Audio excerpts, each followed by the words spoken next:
Bonjour et bienvenue pour cette nouvelle actualité crypto. J'espère que ce format te plaît, que ces vidéos du lundi, mercredi et le samedi, bien sûr, t'aident à mieux comprendre comment fonctionne l'écosystème et comment fonctionne l'actualité. C'est important, d'accord? C'est important de checker l'actualité crypto.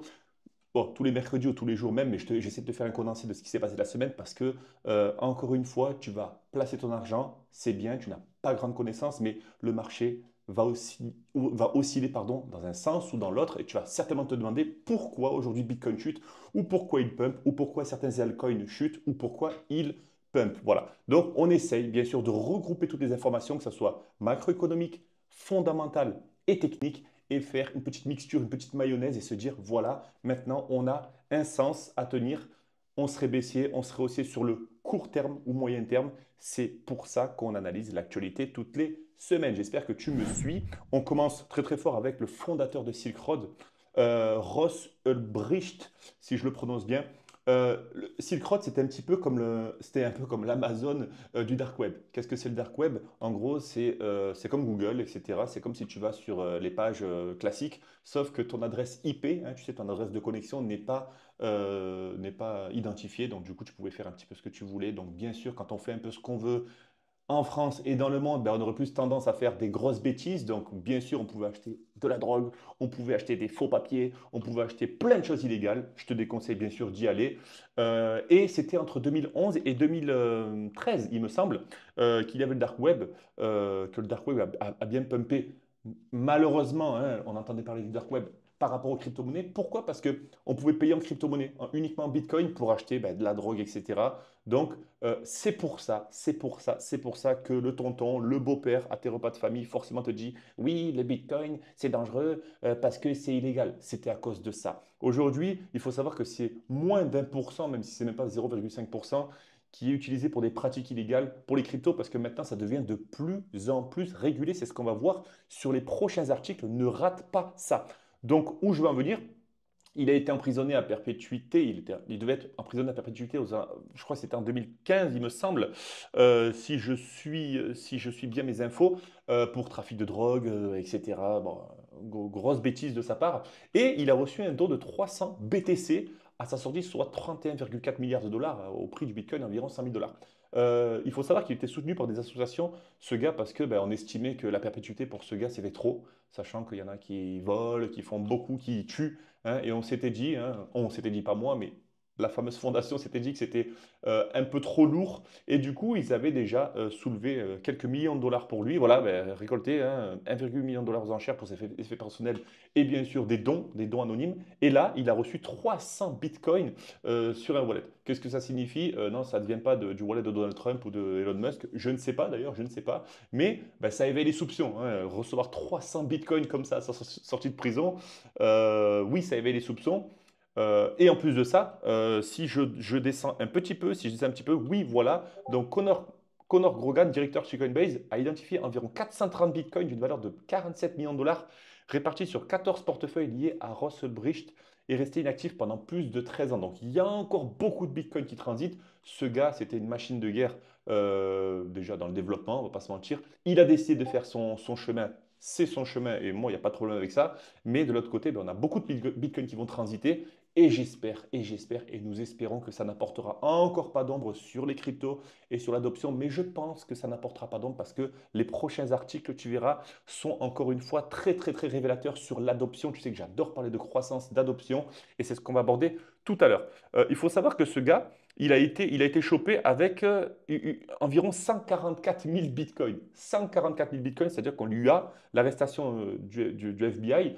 Ils ont saisi 144 000 bitcoins. Si je te fais le calcul, 144, 1, 2, 3 fois, on va dire 100, 105, hein, 1, 2, 3, ça ferait aujourd'hui environ, si je ne me trompe pas, excuse-moi, 15 milliards 120 millions, c'est ça? Il me semble. Donc 15 milliards 120 millions, excuse-moi si tu me reprends, si je me suis trompé d'un chiffre, c'est quand même énorme. Aujourd'hui, à l'époque ça ne faisait pas autant, mais aujourd'hui ça ferait plus de 15 milliards de dollars, c'est quand même énorme. Donc bien sûr, où je veux en venir, c'est que bah, Après, à toi de me dire en commentaire si tu penses que la peine était un peu trop lourde pour ce fameux Ross ou est-ce qu'il méritait ce qu'il a fait parce que oui, le trafiquant de drogue, etc., hein, tout ce qui touche à tout ça, on ne peut pas hein, se dire qu'il aurait une peine plus ou moins lourde qu'un voleur ou qu'un tueur parce que c'est comme si toi, tu vas griller un stop, la police t'arrête et tu vas leur dire, ouais, mais attends, d'accord, moins 4 points, mais il y en a qui font des accidents et qui ont du sursis. La loi, elle a été faite pour tout le monde, d'accord? Donc pour chaque crime. Mais dis-moi quand même en commentaire ce que toi tu en penses. Moi, je ne peux pas me projeter sur ça parce que certes, quand tu fais quand tu fais du trafic de drogue, ben oui, ça peut causer des meurtres, ça peut causer des agressions, etc. Donc, non, malheureusement, je reste en dehors de ce débat. Actualité suivante. Là, on parle d'adoption. On est dans l'adoption. Le stablecoin euro de SG Forge. Ah, qu'est-ce qu'on lit là? Société Générale. Tu connais cette banque, je pense. Tu es peut-être chez la Société Générale. Gros big up à toi. Je t'invite à prendre ça, cet article, et à le proposer en lecture à ton conseiller. Tu sais, ton conseiller qui t'empêche, attention, à prendre avec des pincettes, qui t'empêche, qui t'a peut-être empêché ou qui empêche peut-être un de tes proches d'investir en crypto. Parce que vous savez, monsieur Martin, monsieur, mais c'est risqué la crypto-monnaie. Je vous invite à placer votre argent sur un livret A. C'est mieux pour vous et pour nous, car nous allons faire travailler votre argent pour vous. Il est mieux chez nous, votre argent. Il est mieux chez nous. Nous saurons le faire travailler. Une banque te vend de l'argent. Une banque te vend des services. Une banque te vend tout ça. Et toi, tu penses que la banque te garantit bien sûr que ton argent est en sécurité, bien sûr. Oui, il est en sécurité. Oui, mais de l'autre côté, ils se font un malin plaisir à travailler avec ton argent. Ils te vendent de l'argent qu'ils impriment à volonté. Pense à ça, lis des livres, renseigne-toi. Attention, je ne te demande pas de tout retirer ton argent et l'investir en crypto. Non, non, non, non, non. Je te demande juste de comprendre aujourd'hui à qui tu fais confiance. C'est tout. Si tu penses que aujourd'hui tu fais confiance à une banque et tu as compris déjà les rouages et l'efficience des marchés financiers, tu sais comment ça fonctionne, pas de problème. J'ai rien à te dire. Mais par contre, si aujourd'hui tu te dis je place mon argent en banque, mais je ne sais pas trop, je me fie un petit peu à ce qui se passe. Renseigne-toi, c'est gratuit. Lis des livres, lis des articles comme ça, où je veux en venir. Le stablecoin euro, donc la Société Générale développe son stablecoin. Ça y est, c'est fait, c'est en cours. Il débarque chez le géant européen du paiement. Où je veux en venir. L'adoption reste croissante. Ce n'est pas parce que tes altcoins ou nos altcoins n'ont pas une montée fracassante que l'adoption ne reste pas croissante. Ce poste date d'hier. Forge s'allie avec le BCB Group, d'accord? Donc le BCB Group, c'est quoi? C'est le leader européen, c'est le leader européen des paiements crypto. Le BCB Group s'allie avec Forge, Société Générale Group. C'est quand même, c'est quand même fou. C'est fou parce que tu as ton conseiller qui te dit, ou le banquier qui va te dire, non, ce virement, c'est risqué, la crypto, vous pouvez vous faire arnaquer. Et de l'autre côté, eux se font un malin plaisir à continuer l'adoption et déverser leur argent et développer des stablecoins. Pourquoi ils font ça? Pourquoi la Société Générale fait ça, à ton avis? On a l'USDT, la société Tether et la société Circle. On va en parler tout à l'heure. Reste bien dans cette vidéo parce qu'on va parler de Circle et de l'adoption. Ça va être très puissant, tu vas voir. Ça va peut-être, j'espère, t'ouvrir les yeux sur le cycle d'adoption qui arrive pour 2025. Où je veux en venir? La Société Générale, elle a envie de prendre la main sur les stablecoins en euros. Parce que oui, les stablecoins vont arriver en Europe quoi qu'il arrive. Les stablecoins, c'est quoi? C'est une crypto adossée, hein. Forcément, ça va être adossé au prix de l'euro, hein. C'est-à-dire que on va pouvoir transiter l'argent via la blockchain, donc un total anonymat, une facilité des paiements, etc. etc. hein. Plus de temps d'ouverture de banque, plus de problèmes avec tous ces problèmes-là. Mais ils veulent quand même avoir la main parce qu'ils savent que Circle arrive et que Tether arrive en Europe et que ça va être, ça, ils veulent être en gros les plus gros concurrents et même les leaders sur le marché du stablecoin parce qu'ils voient ça arriver, ils n'ont pas le choix de s'y faire. Sinon, ils auraient très bien dit, Société Générale, nous on est contre les cryptos, on n'adoptera jamais les cryptos, basta. Voilà. Ils ne l'ont jamais dit. Ils sont en train de développer ça, ces petits cochons. Donc pourquoi développer des stablecoins? Bien sûr pour les paiements transfrontaliers, pardon. D'accord? Pour les paiements entre pays, entre continents, c'est beaucoup plus facile, beaucoup plus fluide et ça arrange tout le monde. D'accord? Donc ça n'arrange pas le peuple pour eux parce que ben, forcément ils vont avoir du mal à te vendre des services, mais ils essayent déjà de comprendre et de prendre ce virage numérique comme il faut. Eux sont en train de tourner le volant pour prendre le virage numérique. Tu attends quoi aujourd'hui pour prendre une partie de ton épargne et l'investir, non pas en crypto, attention, non pas en crypto, mais en bourse, en comprenant comment ça fonctionne en ETF et pourquoi pas une petite partie en crypto. Pourquoi? Parce que c'est le marché le plus dangereux, le plus volatile et je ne te conseille pas bien sûr de mettre all-in sur les cryptos, mais peut-être que dans 1 an ou 2 ans, mon discours changera, d'accord? Donc SG Forge veut sa place avant que tout soit dominé par Circle et Tether, bien sûr. Donc l'adoption continue. On continue bien sûr avec notre ami Trump. Où en sommes-nous aujourd'hui au niveau des blocages, au niveau des frais de douane de notre ami Donald Trump? Donc notre ami, je ne sais pas si c'est ton ami, je ne sais pas si c'est mon ami, je ne sais pas s'il veut mon bien, mais il a plusieurs fois parlé et son fils et son vice-président et bien sûr tous ses collaborateurs sont bullish sur les cryptos. Ça ne veut pas dire qu'ils sont bullish sur les sur les altcoins sur lesquels tu as investi, sur lesquels j'ai investi, mais ils sont déjà bullish sur le Bitcoin. C'est déjà très très bien. Où en sommes-nous actuellement? Je te le fais en direct, hein. Donc Donald Trump a appliqué des taxes douanières importantes, hein, tu le sais, hein, au mois d'avril, début du mois d'avril, encore une fois. Euh, Durant déjà, depuis son élection, hein, ça a bien sûr causé beaucoup de rouge sur le marché traditionnel et bien sûr les cryptos. Il y a un tribunal qui a considéré en gros que Donald Trump c'était un petit peu nawak ce qu'il faisait, c'était un petit peu trop précipité, pardon, et ils ont remis en considération bien sûr tout ce qu'il avait fait. Et Donald Trump va activer une loi, et c'est ce qu'on va aborder tout à l'heure là, une loi qui va lui permettre de continuer cette pression sur les différents pays. Donc il met une pression sur l'Europe. Hein, on ne va pas se mentir parce que selon Donald Trump, bon, on va parler de l'alu et de l'acier tout à l'heure, mais selon Donald Trump, en gros l'Europe se fout, entre parenthèses, se fout de la gueule des États-Unis parce que l'Europe profite des États-Unis depuis des décennies. Selon lui, et ça, je ne sais pas si tu as lu t'as écouté son discours, mais c'est ça. Et en gros, il veut éponger sa dette, hein, la dette qu'il a, parce que chaque pays a une dette, il veut éponger sa dette. Au lieu de donner de l'argent, eh ben, il se dit quoi? Ben, oh, moi, je vais pas me casser la tête.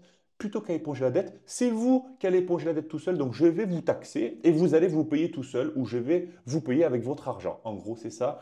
C'est très smart, mais c'est qui va en pâtir bien sûr, c'est les pays qui exportent aux États-Unis, d'accord? Donc en gros, les États-Unis sont des très gros consommateurs, hein, on le sait, et du coup, exporter aux États-Unis va coûter non pas 15% de taxes auparavant ou 10%, mais ils vont monter à 10, 20, 30, 40, 50, 100%. Et bien sûr, ben, ça va se refléter sur les prix de production, sur les marges, etc. Donc tout va être remis à niveau et c'est très compliqué.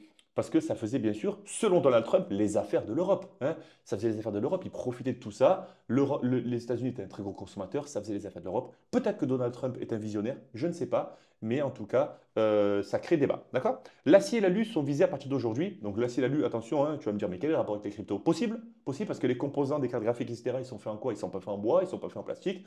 Possible que ça ait un impact sur les composants des cartes graphiques qui fait fonctionner les blockchains et l'intelligence artificielle, mais l'ALU passe de 25% à 50%. Ça va mettre un gros coup de froid, je pense, parce que là, on ne parle pas de quelques milliers de dollars, on parle d'exportation de plusieurs milliards de dollars, donc forcément 25% sur plusieurs milliards. Je ne te fais pas de dessin. Le président en phase de négociation, l'Europe a en effet demandé à ce que les nouvelles surtaxes ne soient appliquées qu'à partir du 9 juillet prochain, donc dans un mois. Donc l'Europe a demandé bien sûr un délai. Les produits venus de l'UE pourraient être taxés à 50% à partir du mois prochain. À voir comment ça se passe, mais il faut savoir qu'aujourd'hui, on est dans un climat de tension, hein. Attention, déjà, je ne te parle pas de la guerre, ce qui est tragique. Je ne vais pas m'étaler sur ça, mais la guerre, hein, beaucoup de familles qui n'y sont pour rien. Les hommes et les femmes qui sont sur le champ de bataille aujourd'hui, qui sont littéralement de la chair à canon, et qui obéissent à des personnes qui sont derrière leur bureau tranquilles, qui envoient des chars, des avions comme si c'était, comme si on jouait à Command and Conquer ou des jeux en ligne, c'est n'importe quoi. Non, bien sûr que je suis contre tout ça, malgré le fait que ça alimente bien sûr l'économie et qu'on a besoin malheureusement de la guerre pour faire fonctionner tout ça. Oui, c'est triste, mais la vente d'armes, etc., ben, c'est des contextes qu'on ne peut pas gérer. Mais pour parler de tout ça, c'est que, pour en revenir à tout ça, c'est que c'est compliqué. On est dans un climat, on est en haute tension aujourd'hui. On a un Bitcoin qui monte, on a l'or qui pète. On a dépassé 3 000 $ l'once parce que, je le répète, les Américains ou les investisseurs tout court font de moins en moins confiance au dollar, vu déjà au discours de Trump et ce qui se passe. Ils se réfugient dans l'or et espérons qu'ils se réfugient dans Bitcoin, malgré ce contexte compliqué. J'espère que tu me suis. L'administration Trump continue son offensive parce que voilà, je te l'ai dit, ils font jouer des lois pour freiner l'euphorie de Trump ou la folie de Trump peut-être. Et il y a un autre texte de loi qui permet d'appliquer des droits de douane pouvant aller jusqu'à 50% aux pays qui pratiquent une discrimination à l'égard des États-Unis. C'est ce que Trump pense. Ben voilà, c'est le fond d'argumentation de Trump qui considère que l'Europe profite des États-Unis depuis des décennies et les batailles ne sont pas finies à ce niveau-là. Mais attention, si tu es très exposé sur les marchés, il est temps aussi de voir sur le moyen terme, d'accord? Court terme, il y a des sous à faire sur les cryptos, pas de problème. Moyen terme, certes, mais attention à ne pas trop t'exposer et reste, s'il te plaît, branché. J'essaye de te décrypter ça tous les mercredis. J'espère que ça te plaît et j'espère que ça vous plaît. Et bienvenue aux nouvelles personnes qui regarderont ces vidéos. On est de plus en plus sur la chaîne. Je suis content, je débute, hein, ça fait un mois que je suis sur YouTube. Demain, donc tous les jeudis, je fais un live aussi dorénavant sur YouTube, c'est-à-dire que ça ne sera plus sur Zoom, ça ne sera plus uniquement pour les personnes qui sont dans notre communauté, ça sera également ouvert à tout le public et vous êtes les bienvenus. Actualité suivante. Les résultats d'NVIDIA rassurent, d'accord? L'action repart à la hausse. NVIDIA, c'est ceux qui fabriquent, tu sais, les processeurs, les cartes graphiques, etc. Donc, on a besoin de cette puissance de calcul pour faire fonctionner les blockchains et faire fonctionner l'intelligence artificielle que tu utilises certainement, que j'utilise tous les jours, hein, d'accord? Donc, il faut savoir que l'IA, il y a eu un post d'une fille sur Instagram que j'ai apprécié ou d'un gars sur Instagram qui avait dit, pardon, arrête de demander à l'IA de te corriger des textes uniquement, d'accord? L'IA, c'est pas juste un correcteur de texte, c'est pas juste ça. Si tu sais utiliser l'intelligence artificielle, tu peux et oui, tu vas le voir certainement sur YouTube, ceux qui te vendent des formations pour développer des business, etc. Attention, il n'y a pas tout à jeter là-dedans. Il n'y a pas tout à jeter dans toutes les personnes qui t'aident à développer des business en 2025, etc. Attention, parce que si tu penses que ces personnes-là sont des escrocs, détrompe-toi. Pourquoi? Parce que ce sont des personnes, attention, je fais référence à des cas des plus gros influenceurs, hein, comme je suis, hein, Yomi Denzel, Antoine Blanco, etc., que j'aime bien. Ils partagent des méthodes. Mais si toi-même, tu es limité dans tout ça, si tu ne comprends pas tout ça, et si tu commences de zéro, oui, tu vas penser que c'est nul. Oui, et je le comprends. Mais moi personnellement, quand je regarde les vidéos de Yomi, etc., ou d'Antoine, donc, etc., je me dis que c'est quand même fort ce qu'ils font parce qu'ils partagent des méthodes. Peu importe, ils vendent leur savoir, ils vendent du temps. Et moi, je pense, hein, je suis pour le fait de comprendre avant de juger. Voilà. Ne rentrons pas dans le débat. Peut-être qu'on s'égare, mais on parle de l'IA bien sûr, mais ne rentrons pas dans le débat de tout ça. On fera peut-être une vidéo sur ça. Mais avant de juger, avant de dire oui, machin, c'est des escrocs, etc., comprends, développe et tu verras que peut-être que ça peut t'apporter quelque chose. Et moi, je suis pour le fait d'acheter du temps. Je suis pour le fait d'acheter le temps des personnes qui m'apporteront de la connaissance en un minimum de temps. D'accord? Trêve de plaisanterie. Est-ce que je me suis égaré? Bien sûr, comme d'habitude, mais revenons à l'IA. L'IA est un outil. L'IA va t'aider à développer, bien sûr, des compétences. D'accord? Donc, l'IA, c'est ton assistant, d'accord? Ne lui délègue pas trop, mais si tu sais bien l'utiliser, ça peut être un outil redoutable. Et désolé pour cette petite moment d'égarement. Les résultats d'NVIDIA sont meilleurs que prévu, donc intéressant, hein. NVIDIA continue d'être croissant dans son chiffre d'affaires. Qu'est-ce que ça signifie, bien sûr? C'est bon pour nous, pour les projets intelligence artificielle. Je suis très exposé dessus. J'en ai profité pour racheter beaucoup de positions parce que l'IA a souffert par rapport à DeepSeek. Et tu sais, je ne sais pas si tu connais DeepSeek, mais c'était une intelligence artificielle qui avait été développée avec quelques millions de dollars comparé à plusieurs milliards pour Nvidia. Et les Chinois, bien sûr, avaient mis une grosse clim aux Américains en disant, ben, oh les gars, on n'a pas besoin d'avoir des plusieurs centaines de milliards. Nous, à quelques millions, on fait une IA qui est beaucoup plus développée que la vôtre. Ça a mis un gros coup sur le secteur de l'IA. Et bien sûr, c'était bien sûr dans l'époque où Donald Trump avait fait son petit rodéo des taxes douanières. Donc, ça avait mis, bien sûr, ça avait fait un effet boule de neige. Où je veux en venir, c'est que c'est bullish sur Nvidia, donc c'est bullish sur la blockchain, donc c'est bullish sur les cryptos et les projets crypto. À voir et à checker les projets crypto qui pourraient, selon nous, pumper. Je te ferai une vidéo, peut-être samedi, donc n'hésite pas à la regarder sur le top flop crypto. On ira checker peut-être les cryptos intelligence artificielle. On continue bien sûr avec Tether qui lance un stablecoin omni-chain sur la blockchain Ton. Donc Ton, le Toncoin qui est une blockchain Layer 1 très très sympa. Donc le token XAU T0, ce sera un token, un stablecoin qui sera adossé à l'or. D'accord? On en connaît déjà, on a le Pax Gold et on a le Pax que je connais très bien. Et voilà, c'est très très bien, le Pax Gold, qui est déjà adossé à l'or. Et là, on a une version non omni-chain du token XAU qui est actuellement le plus grand stablecoin adossé à l'or en termes de capitalisation. D'accord? Donc intéressant, intéressant de voir que ben, on a un nouveau token qui arrive adossé à l'or. Donc bien sûr, l'or qui est la valeur refuge numéro un, je ne te le cache pas, surtout en ces temps de crise économique, hein, ces temps de tension économique. Et intéressant de voir que, encore une fois, l'adoption continue. On a un token qui se développe adossé à l'or. Et quelle est la différence? Ben là, du coup, on va pouvoir avoir un plus de liquidité. On sera forcément plus maniable, c'est-à-dire que quand on va pouvoir trader avec un token qui ne subit pas la temporalité, qui ne subit pas les lois gouvernementales, qui ne subit pas les lois géographiques, etc. Donc, encore une fois, une liberté de trader avec des tokens qui sont adossés à des actifs, je veux dire à risque, non, des risques off, des réserves de valeur. Donc, intéressant de voir aussi que l'or continue de grimper, hein, l'incertitude économique profite à l'or et ça, ce n'est pas un secret. Donc voilà, intéressant de voir. Encore une fois, on parle d'adoption, on adopte, on adopte, on adopte. Là, aujourd'hui, c'est adoption, adoption.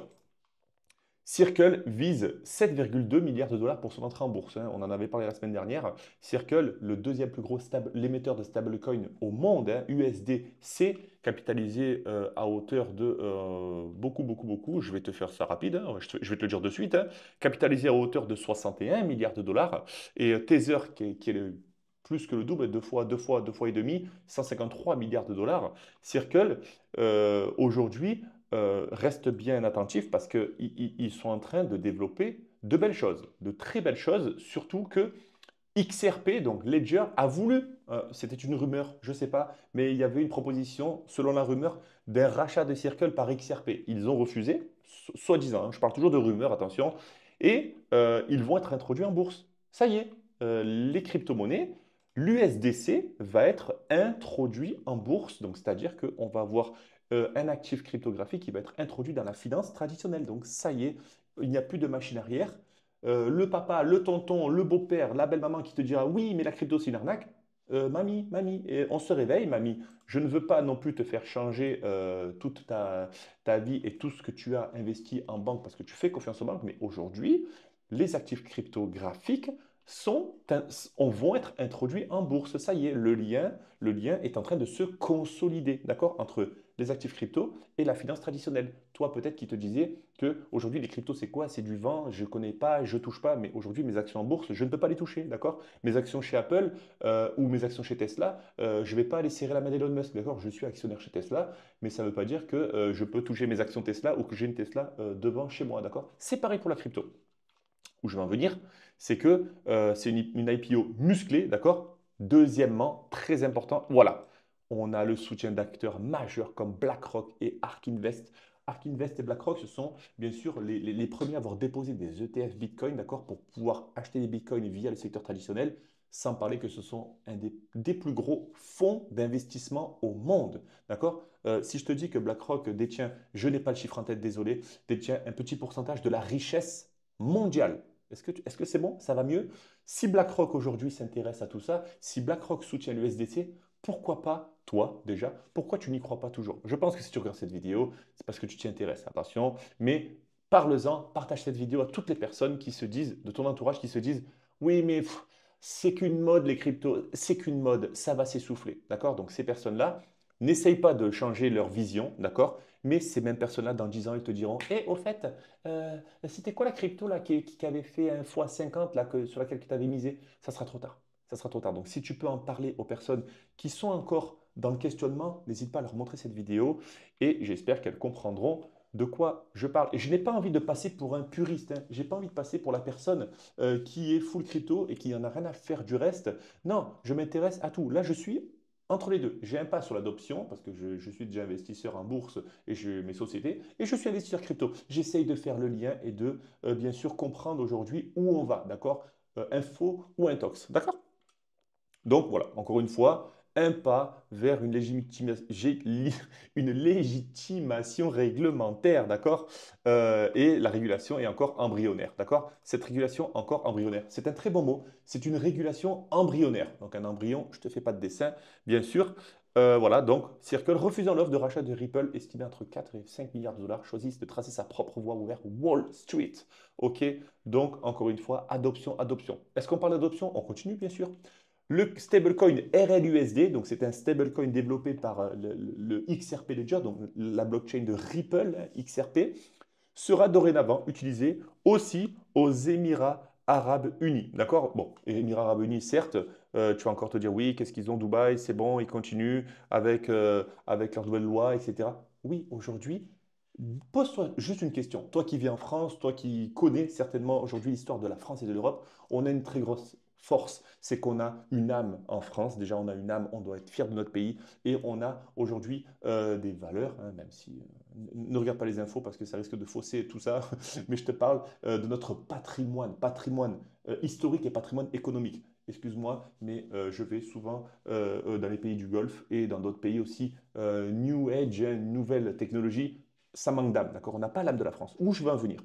Aujourd'hui, concentre-toi sur ces pays, pays du Golfe, Corée du Sud, hein, on voit hein, qu'a signé un partenariat, Singapour, toutes ces petites, l'Asie, Bangkok, etc., où ça se développe dans le numérique de plus en plus. Il faut que tu te dises aujourd'hui, et ça j'aime le dire, la France a connu de très bons moments. D'accord? On a connu des ATH hein, sur la France des années 60, 70, 80, 90. L'Europe, l'Europe et la France sont vieillissants. C'est triste.